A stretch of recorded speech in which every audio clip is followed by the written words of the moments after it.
ચાલો આજે આપણે ઘરે કુદરતી રીતે બનતો એક ધૂપ બનાવશું। આ ધૂપ આપણે ઘણી રીતે ઉપયોગી થશે, જેમ કે બજારમાં મળતા ધૂપ છે એ કેમિકલ વાળા હોય, પરફ્યુમ વાળા હોય, તો એ આપણા શ્વસનને નુકસાન કરે છે। પણ આપણે જે આ ધૂપ બનાવશું એ એકદમ કુદરતી હશે, નેચરલ હશે ને હાથે બનાવેલો હશે, હોમમેડ છે, એટલે એ આપણે ખૂબ ઉપયોગી છે અને ઘરે બને છે અને સસ્તો બને છે, બરાબર। આપણે આ બાળકોને પણ શીખવાડીશું એની કઈ કઈ વસ્તુઓ છે એના માટે। એ વસ્તુઓ પેલા હું આમાં બતાવું છું। સૌથી પહેલા આપણે લવિંગ છે નો પાવડર છે, તજનો પાવડર છે, તમાલપત્રનો પાવડર છે, આ ત્રણેય પાવડર છે। પછી કપૂરની ગોળીઓ છે ને આ ભૂકો કરીને અંદર નાખવાની છે, ઉમેરવાની છે। પછી ગાયના છાણનું પાવડર છે, પાવડર બનાવેલો છે, અને નારિયેળનો ભૂકો એટલે કોકોપીટ છે, કોકોપીટ, હા, નારિયેળ જે છે એના એમાંથી ચોટલા કાઢી અને ભૂકો કાઢેલો છે, હા। અને આપણે આ છાણનું કઈ રીતે કરેલું છે હમણાં? છાણાને ખાંડી અને એને છાયણીથી છારી અને એનો પાવડર બનાવેલો છે। અને આ ગાયનું ઘી બજારમાંથી લીધેલું છે, ગાયનું ઘી છે, બરાબર। હવે આ ટોટલ કેટલી વસ્તુ છે આપણી પાસે? આપણી પાસે 3 ને 2 5 ને 6 વસ્તુ 7 વસ્તુ છે। 7 વસ્તુ કઈ કઈ ફરીથી? ચાલો, પેલા તમાલપત્રનો પાવડર, લવિંગ પાવડર, તજ પાવડર, કપૂર, પછી ગાયના છાણનો ભૂકો, પછી ગાયનું ઘી અને કોકોપીટ, બરાબર। આ બધી વસ્તુ 7 વસ્તુ આપણે લેશું।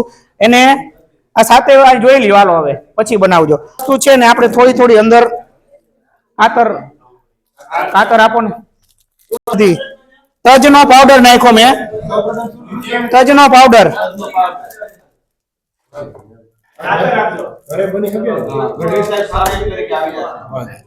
તમાલપત્રનો પાવડર અને લવિંગનો પાવડર। આ મિક્સરમાં સેટ કરવાનું કે એમ ખાંડીને? આમ હું ગાંધીની દુકાનેથી તૈયાર લઈ આવ્યો છું, પણ આપણે ખાંડીને અથવા મિક્સરમાં પણ કરી શકીએ। એકદમ ક્રશ કરો કે એકદમ ક્રશ નહીં, હાવ ભૂકો। હવે આ ત્રણેય નાખ્યા પછી એમાં થોડું કોકોપીટ, હા, ઓછું નાખવાનું, બહુ ઓછું, જરાક જ ઓછું, નહીં બહુ ઓછું નાખવાનું।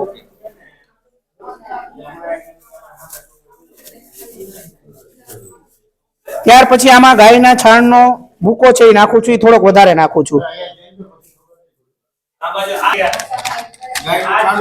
હા, ગાયના છાણનો ભૂકો। અને હવે કપૂર છે એને નાખીએ છીએ આપણે, કપૂરની કેટલી અંદાજે ગોળી? 4 થી 5 નાખો, ભૂકો કરીને નાખી દો।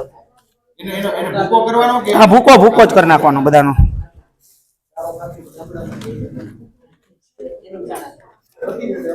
નાખી દો, આલ્યો વધારે નાખો। એમાં આ બધું ભૂકો મિક્સ કર્યા પછી બરાબર સારી રીતે મિક્સ કરવાનો છે ભૂકાને।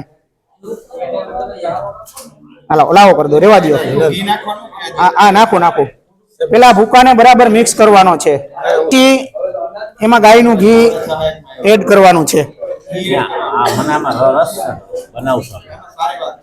બહુ સરસ વસ્તુ છે, ખરેખર બનાવવા જેવી છે ઘરે। આ ગાયનું ઘી છે એને આપણે ધૂપ, ચાલો ભેગું કરી દો, બસ રેવા દો, હાલો। કપૂર છે, હવે ગાયનું ઘી નાખીએ છીએ થોડું, નાખો, ભેળવી દો। જો ધૂપની સુગંધ આવી, જો ધૂપની સુગંધ આવી, ધૂપની સુગંધ આવી, ઘી નાખ્યા ભેગી ધૂપની સુગંધ આવી। અને આને હળગાવજો હમણાં, કેન્ડલ બનાવીને, એ કોકોપીટ છે। અને આમાં આપણે છે ને પાંદડીઓ ને ઓલો ગુગળ ને એ પણ એડ કરી શકીએ, થોડો થોડો, જરા, હા, એ નાખી શકીએ। આમાં તમારે ગુગળનો ધૂપ થોડો નાખો ને તો એની સુગંધ આવી શકશે, પણ આ બનશે નેચરલ, નાખો થોડું ઘી, હાલો, રેડી।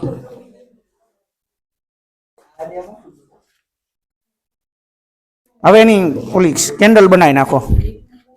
ત્યારબાદ સર આને શું કરવાનું આપણે હવે? આને કેન્ડલ બનાવીને સુકાવીને સળગાવી શકાય, એટલે એ હોમમેડ ધૂપ બની ગયો। આની કેન્ડલ બનાવી, નહીં નહીં આમ બની જશે. કેન્ડલ ટાઈપ બનાવવાની. હા આ બની ગઈ. ત્યાં બીજી ડીશ લઈ લ્યો. બીજી ડીશ. લાવો. વાહ એ હુકાઈ જાય એટલે હા હુકાઈ જાય એટલે આ કેન્ડલ બની જશે. બાજુમાં બનાવો કાંઈ વાંધો નહીં. બીજી વાહ મસ્ત મજાના આપણે બની ગયા છે તૈયાર કમ્પ્લીટ આનો ઉપયોગ કરી શકીએ. હવે આપણે સાહેબને સવાલ કરીએ. સાહેબ આ બનાવવા પાછળનો હેતુ શું છે તમારો?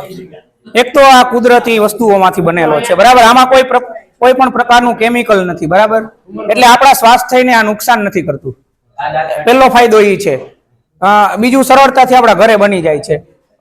અને બીજું કે આપણે જે બજારમાં મળતા બીજા જે કઈ મચ્છર કે માખી કે જીવજંતુઓ મારવા માટેના જે ઉપયોગ કરીએ છીએ વસ્તુઓ જે કાંઈ એ કાંઈ ને કાંઈ કેમિકલ વાળી પ્રોડક્ટો હોય છે કે આ તે એનાથી આપણે ખાસ બચી શકીએ છીએ અને એકદમ કુદરતી છે બરાબર. અને સસ્તામાં અને સારી રીતે વ્યવસ્થિત ઘરે બની જાય છે થોડી નાનકડી એવી મહેનતથી.